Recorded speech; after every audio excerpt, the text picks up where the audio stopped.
sont les éléments déclencheurs de votre implication dans cette activité? Les éléments déclencheurs.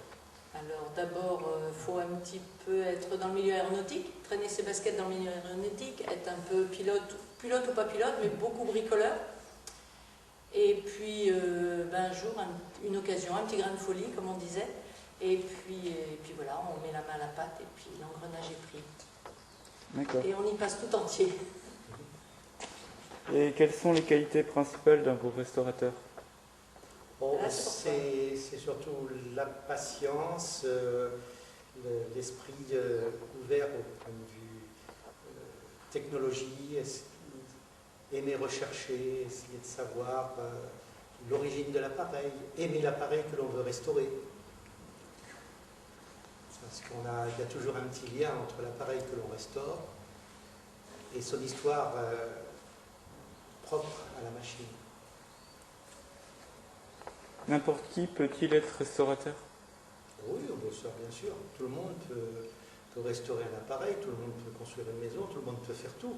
Le tout, c'est de le vouloir et, disons, avoir le goût quand même de faire quelque chose qui va voler. Donc, il y a quand même des règles de construction qu'on doit respecter, des normes qu'on doit respecter. Il faut avoir quand même quelques connaissances aéronautiques, sinon c'est toujours délicat.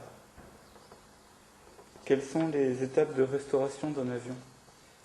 Alors la première, je réponds. Ah oui, vas-y. Alors, la première, c'est trouver l'épave.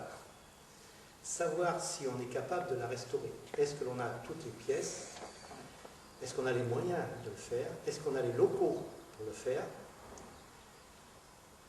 Le temps nécessaire à la restauration.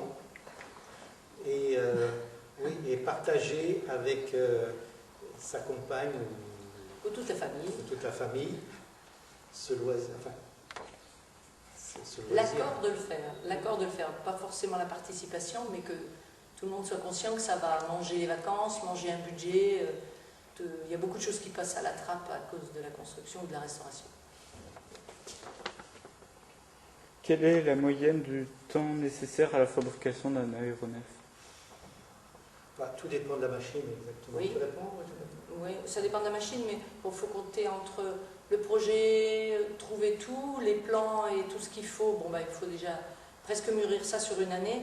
Une construction, elle prend au moins 2 ans, mais en général, c'est plutôt 5 ans et 5 ans à temps plein.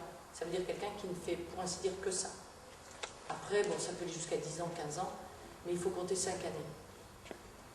C'est une moyenne. Où trouvez-vous les différentes pièces nécessaires à cette activité?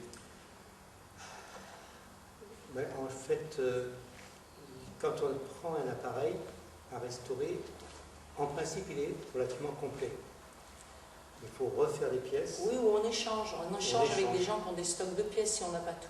Si on n'a pas les pièces correspondantes, on échange avec celui qui a le même appareil, qui lui a les pièces. Donc on fait des échanges et des ententes entre collectionneurs du même type d'appareil. Puis après, il y a Internet maintenant qui aide beaucoup Ouais. à rechercher les pièces. Puis après, sinon, il faut les fabriquer si elles existent Et on plus. les fabrique. Là, c'est plus compliqué. Cette passion est-elle onéreuse? Un peu financièrement, si on travaille beaucoup, si on fait soi-même le travail, c'est plutôt du temps à ce moment-là qu'il faut. Mais il y a quand même un coût financier de locaux, d'assurance, de matériaux, des fois qui sont très chers, de pièces qui sont très chères quand on ne les trouve plus. Donc financièrement, il y a quand même un coût important. Et c'est aussi beaucoup de temps à passer. Surtout du temps. Il faut surtout avoir du temps. Quels sont les avantages et les inconvénients de cette activité? Les avantages, si on aime ça, on y est, c'est bien. On aime ça, on le fait, on fait ce qu'on aime, c'est bien. Les inconvénients, C'est très prenant. Très prenant, c'est très... il faut abandonner beaucoup d'autres choses. Puis il faut surtout que la famille soit en accord, parce que si ça tiraille à la maison, c'est ça qui est le plus difficile souvent. Certains abandonnent parce que la famille veut aller à la mer, quand l'autre veut aller au terrain d'aviation. Avez-vous déjà piloté l'un des appareils que vous avez rénové ou construit? Oui. Ouais, c'est le but. C'est le but. C'est ça la récompense, c'est ça l'avantage. C'est un des avantages, c'est la question d'avant. C'est un avantage de voler sur ce qu'on a construit ou réparé. évidemment, oui. Les heures de vol d'un avion sont-elles supérieures à celles du temps de construction?